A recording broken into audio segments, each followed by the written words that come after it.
നിങ്ങളുടെ ഫിറ്റ്നസ് ആവശ്യങ്ങൾ നിറവേറ്റാനായി ചേലക്കരയിൽ ഇതാദ്യമായി ഇന്റർനാഷണൽ ക്വാളിറ്റിയിൽ ഒരു AC fitness centre. Brand box fitness. നിങ്ങളുടെ ഫിറ്റ്നസ് ഇനി ഞങ്ങളുടെ ഗ്യാരണ്ടി.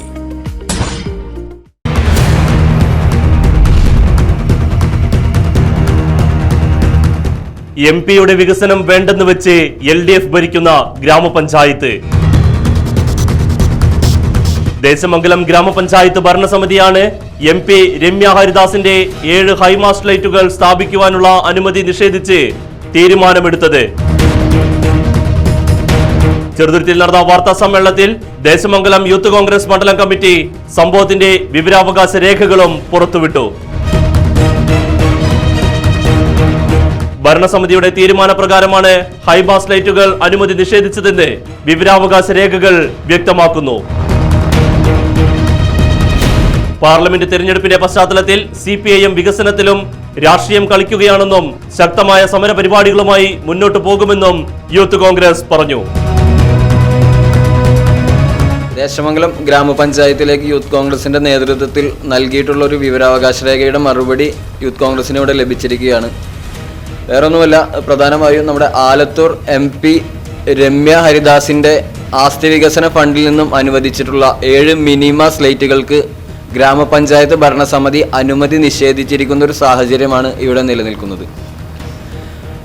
MP-യുടെ ഫണ്ടിൽ നിന്നും അനുവദിച്ചിട്ടുള്ള ലൈറ്റുകൾ എന്തുകൊണ്ട് ഇത് LDF പോലൊരു ദേശമംഗലത്തെ ഭരണസമിതി നിഷേധിക്കുന്നു എന്നുള്ളത് നമ്മൾ തീർച്ചയായും ചോദ്യം ചെയ്യപ്പെടേണ്ട ഒരു കാര്യം തന്നെയാണ്. രമ്യ ഹരിദാസ് എന്ന് പറയുന്നത് നമ്മുടെ ദേശമംഗലം ഗ്രാമപഞ്ചായത്ത് ഉൾപ്പെടുന്ന ആലത്തൂർ പാർലമെന്റ് പരിധിയിലെ ഒരു പ്രതിനിധിയാണ്. ആ പ്രതിനിധിക്ക് തീർച്ചയായും അവരുടെ ആസ്തി വികസന ഫണ്ടിൽ നിന്ന് ദേശമംഗലത്തേക്കൊരു ഏത് തരത്തിലുള്ള വികസന പ്രവർത്തനങ്ങളിലാണെങ്കിലും അത് കൊണ്ടുവരാനുള്ള അവകാശമുണ്ട്. എന്നാൽ അതിന് അനുമതി നൽകേണ്ടത് തീർച്ചയായും അവിടുത്തെ ഗ്രാമപഞ്ചായത്ത് തന്നെയാണ്. എന്നാൽ LDF ഭരിക്കുന്ന ഗ്രാമപഞ്ചായത്ത് ഭരണസമിതി ഇതിനെതിരെ അനുമതി നിഷേധിച്ചിരിക്കുന്ന ഒരു സാഹചര്യമാണുള്ളത്.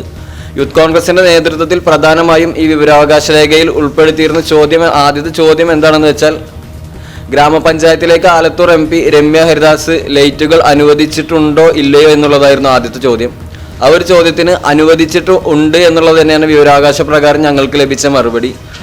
അതുപോലെ തന്നെ എത്ര ലൈറ്റുകളാണ് അനുവദിച്ചിട്ടുള്ളത് എന്ന ചോദ്യത്തിന് 7 ലൈറ്റുകൾ എന്ന ഉത്തരവ് ഞങ്ങൾക്ക് വിവരാവകാശ രേഖയിൽ ലഭിച്ചിട്ടുണ്ട്. എന്നാൽ പഞ്ചായത്ത് ഈ ഒരു അനുവദിച്ചിട്ടുള്ള ഈ 7 ലൈറ്റുകളെ അനുമതി നിഷേധിച്ചൊരു സാഹചര്യം 30/6/2023 തീരുമാനപ്രകാരം ആണ് എന്നാണ് അവർ പറഞ്ഞിട്ടുള്ളത്. എന്തുകൊണ്ടാണ് LDF ഭരിക്കുന്ന ഒരു ഭരണസമിതി ഇതുപോലെ ഒരു വികസന പ്രവർത്തനങ്ങൾക്ക് രാഷ്ട്രീയം നോക്കിക്കൊണ്ട് ഇങ്ങനൊരു തീരുമാനം എടുത്തതെന്ന് യൂത്ത് കോൺഗ്രസിന് അറിയാനുള്ള ആഗ്രഹമുണ്ട്. തീർച്ചയായും അതിനുള്ള കാരണം അവിടുത്തെ ഭരണസമിതി വ്യക്തമാക്കണമെന്ന് യൂത്ത് കോൺഗ്രസ് ആവശ്യപ്പെടുകയാണ്. അതോടൊപ്പം തന്നെ ഈ ഒരു പ്രതിഷേധത്തിൽ, ഈ ഒരു നീതി നിഷേധത്തിൽ യൂത്ത് കോൺഗ്രസ് പാർട്ടി നേതൃത്വവുമായി ആലോചിച്ച് കൃത്യമായ രീതിയിലുള്ള സമരവുമായി മുന്നോട്ട് പോകുമെന്ന് ഇവിടെ നിങ്ങളുടെ മുന്നിൽ അറിയിക്കുകയാണ്. യൂത്ത് കോൺഗ്രസ് ദേശമംഗലം മണ്ഡലം പ്രസിഡന്റ് വിഷ്ണു മടത്തിലാത്ത്, KSU ചേലക്കര നിയോജക മണ്ഡലം പ്രസിഡന്റ് അലവി ദേശമംഗലം, മുൻ യൂത്ത് കോൺഗ്രസ് മണ്ഡലം പ്രസിഡന്റ് ഫിറോസ് അബ്ദുറഹ്മാൻ, മുൻ youth Congress Desamangalam vice president Mithun Madhav തുടങ്ങിയവർ വാർത്താ സമ്മേളനത്തിൽ പങ്കെടുത്തു. ഭരണപക്ഷത്തുള്ള മെമ്പർമാർ പോലും അതിന് പരാതിപ്പെടുന്ന ഒരു സാഹചര്യം ദേശമംഗലം പഞ്ചായത്തിലുണ്ട്. പക്ഷേ ആ ഒരു സാഹചര്യത്തിൽ ഇത്തരത്തിലുള്ള ഒരു സംവിധാനം കിട്ടിയിട്ട് ജനങ്ങൾക്ക് ഉപകാരപ്രദമാകുന്നില്ല എന്ന് കാണുമ്പോൾ ഒരു യുവജന പ്രസ്ഥാനം എന്ന നിലയിൽ നമ്മൾ ശബ്ദിക്കാതിരിക്കുന്നത് ശരിയല്ല. ഇതിൻ്റെ ഇത് കൊടുത്തിട്ട് ഏകദേശം 6 മാസത്തോളമായി, 3 മാസത്തോളമായി.